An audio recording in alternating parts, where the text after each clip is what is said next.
အာဆင်နယ်ရဲ့ချန်ပီယံအိမ်မက်ကိုဖျက်ဆီးနိုင်မလား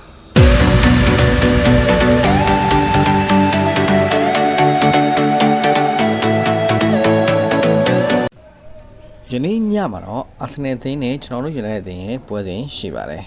7:00နာရီတီမှာကစားသွားမှာပါဒီပွဲစဉ်ကိုအာဆင်နယ်အသင်းရဲ့အိမ်ကွင်းဖြစ်တဲ့အမ်မရိတ်မှာရှင်မြန်ကစားသွားမှာပါခရိတ်ပေါ်ဆန်ကကွက်လက်တိုင်းဖြစ်တာဝန်ယူဆောင်ရွက်သွားမှာပဲဖြစ်ပါတယ်ကျွန်တော်တို့ယူနိုက်တက်အသင်းရဲ့ဘက်မှာတော့ဇစ်စကီနဲ့ဒလစ်စတိုထံရရှိနေပါတယ်ပေါ်တဲ့လူစင်းကိုတော့ကျွန်တော်ထင်တာတော့နီးပြမိုက်ကယ်ကာရက်အနေနဲ့မန်စီးတီးနဲ့ပွဲရအတိုင်းလူစင်းကိုပဲအသုံးပြုလာပွဲရှိနေပါတယ်တိုက်စစ်မှာအမ်ဘူနိုရှိမယ်ဘဲတောင်မှာဒိုကူကိုလက်တိုက်စစ်နေရာမှာဘရူနိုဖာနက်တက်ညာဘက်မှာအာမဲရှိမယ်ကွင်းလက်အထိုင်အတွဲ2ယောက်ကိုတော့ကိုဘီမိန်နူးနဲ့ကက်စမဲတို့တွဲလာမယ်လို့ထင်ပါတယ်ခန်းစစ်4ယောက်အတွဲမှာတော့လူရှော့မာတီနန်ဟယ်ရီမခွားရနဲ့ဒီကိုဒါလောက်တို့ပွဲထလာပွဲရှိနေပြီးတော့ဂိုးသမားနေရာမှာတော့ဆန်နီလဲမန်ကိုပဲအသုံးပြုမယ်လို့ထင်ပါတယ်ဒီပွဲစဉ်မှာကျွန်တော်တို့ယူနိုက်တက်အသင်းအနေနဲ့အာဆင်နယ်အသင်းကိုနိုင်ပါမလားโอเคဒါဆိုရင်တော့အချက်လက်တွေကိုတွားပြီးတော့တစ်ချက်ကြည့်ပါမယ်ပထမဆုံးတွေးဆုံမှုကိုတွားကြည့်ရမယ်ဆိုတော့ယူနိုက်တက်ကဒီပရီးမီးယားလိမှာပဲအာဆင်နယ်အသင်းရဲ့အိမ်ကွင်းမှာတွားကစားရတဲ့ပွဲစဉ်နောက်ဆုံး9ပွဲမှာ6ပွဲရှုံးထားပါတယ်ကျန်ခဲ့တဲ့ပွဲကလည်းမနိုင်ထားပါဘူးဒီချထားခဲ့တာပါဒါကြောင့်အာဆင်နယ်အသင်းအနေနဲ့ပရီးမီးယားလိမှာဆိုရင်ယူနိုက်တက်အသင်းကိုအခန့်ကစားရတဲ့အခါတိုင်းနိုင်ရလက်ရရှိအောင်စွမ်းဆောင်ထားနိုင်တာကိုတွေ့ရပါမယ်ဒါအပြင်ဒီရာသီခြေစမ်းနေရဆိုလဲ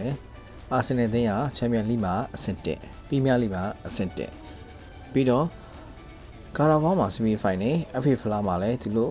round 4ကိုတက်ရောက်ထားပါတယ်ယူနိုက်တက်အသင်းကတော့ကာရာဘောင်းကက် FA ကက်ကနေစော်စီထွက်ခါခဲ့ပြီးပါပြီဒါအပြင်ဥရောပပြိုင်ပွဲလည်းကစားရခြင်းမရှိပါဘူးကျွန်တော်တို့ယူနိုက်တက်အသင်းအနေနဲ့ကစားစရာဆိုလို့ပရီးမီးယားလိပဲရှိတော့မယ်ပြီးရင်အမြင့်ဆုံးမျှော်လင့်လို့ရတာလည်းချန်ပီယံလိဝင်ခွင့်ပါပဲဒါကြောင့်ဒီနှစ်သင်းရဲ့ခြေစွမ်းနဲ့ခံယူချက်ပိုင်းကတော့တော်တော်လေးကိုခွာနေပါတယ်အာဆင်နယ်အသင်းကပရီးမီးယားလိမှာဆိုရင်သွင်းဂိုး40ရရှိထားပါတယ်ကျွန်တော်ယူနိုက်တက်အသင်းကတော့38ကိုတွင်းထားပါတယ်ဒါကြောင့်တိုက်စစ်ပိုင်းသွင်းဂိုးပိုင်းမှာတော့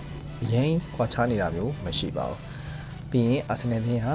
14ဂိုးပေးထားခဲ့ပြီးတော့ကျွန်တော်ယူနိုက်တက်အသင်းကတော့ပေးဂိုးမှာတော့32ဂိုးထိတောင်ပေးထားတာပါဒါကတော်တော်လေးကိုခံစစ်ညံ့နေဆိုတာပြသနေပါတယ်ဒါပေမဲ့မိုက်ကယ်ကာရက်ရဲ့ဥဆောင်မှုနဲ့အတူသူပထမဆုံးကင်နေခဲ့တဲ့ပွဲမှာတော့ဒီစီးတီးလိုအသင်းမျိုးပေးကိုမပေးရအောင်ခန်းစစ်ကအကောင်းဆုံးစွမ်းဆောင်ပြထားပါတယ်ကားရဲ့အနေနဲ့လည်းဒီအာဆင်နယ်အသင်းရဲ့ပွဲစဉ်မှာခန်းစစ်ကိုအထူးထားပြီးပြင်ဆင်လာမယ်လို့မြင်မိပါတယ်ဒီပွဲစဉ်ဟာမိုက်ကယ်ကာရက်တက်ထပ်ပြီးသူ့ရဲ့နီးပြအရေးသေးကိုစမ်းသပ်မဲ့ပွဲစဉ်တစ်ပွဲဖြစ်ပါတယ်ကျွန်တော်ယူနိုက်တက်အသင်းအနေနဲ့ဒီပွဲစဉ်မှာနိုင်ဖို့ chess တော်တော်လေးကိုနေပါတယ်လက်တက်အသင်းအနေနဲ့ခံစစ်ကိုတေချာလောအောင်ဆော့ပြီးတော့တေသမက်ရရှိအောင်ကြိုးစားကစားတင်နေလို့ပဲမြင်မိပါတယ်တေရလက်ရရှိခဲ့ရင်တော့ဒါဟာအာဆင်နယ်အသင်းရဲ့ချန်ပီယံပြေးလက်မှာအနောက်ရှက်တစ်ခုဖြစ်သွားခဲ့မှာပါကျွန်တော်တို့အနေနဲ့သူတို့ချန်ပီယံဖြစ်မဲ့ခြေလမ်းတစ်လမ်းကိုတားဆီးလိုက်နိုင်မှာပဲဖြစ်ပါတယ်ယူနိုက်တက်ဖန်တွေအနေနဲ့ဒီပွဲစဉ်မှာဘလို့ရလက်တွေထွက်ပေါ်လာမလဲဆိုတာကိုမှတ်ချက်ပေးခဲ့ကြပါဦးအားလုံးပဲမင်္ဂလာရှိတဲ့နေ့ရက်လေးကိုပိုင်ဆိုင်နိုင်ကြပါစေဒီနေ့ညမှာလည်းယူနိုက်တက်အသင်းအနေနဲ့ရလက်ကောင်းတွေရရှိနိုင်ပါစေလို့ဆုမကောင်းတောင်းလိုက်ပါတယ်